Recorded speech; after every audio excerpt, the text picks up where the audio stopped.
Sir আমরা এসছি এনাদেরকে থানাটা 200 metre দূরে 3 ঘন্টা ধরে ঘটনা ঘটেছে, সাংবাদিক পৌঁছে গিয়ে ভিডিও রেকর্ডিং করেছে, থানার পুলিশ পৌঁছায়নি। এনারা সবাই মার খেয়েছেন, গরুর দড়ি খুলে নিয়ে এদেরকে বেঁধেছে। আমি দেখেছি ইতিমধ্যেই, আমি বিভিন্ন মিডিয়াকে বলেছি যারা এই কাজ করেছেন তারা যাই হোক মানুষ নন, মনুষ্যরূপী পশু তারা, তাদের কোনো অধিকার নেই অন্য কোনো মানুষের উপর আক্রমণ করা। সে গরু বিক্রি করুক আর ছাগল বিক্রি করুক, এটা দেখার দায়িত্ব তাদের নেই। আসলে হিন্দুত্ববাদীরা তারা প্রকৃতপক্ষে মানুষের মধ্যে বিভাজন তৈরি করার চেষ্টা করছে। এর বিরুদ্ধে আমার আইনজীবী বন্ধুরা তারা ওখানে গিয়েছেন।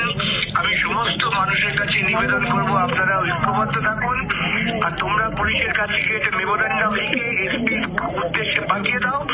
তারপর যা ব্যবস্থা করার আমরা ওখানে গণ আন্দোলন ভিত্তিক এবং আইন ভিত্তিক যা করার নিশ্চয়ই করবো।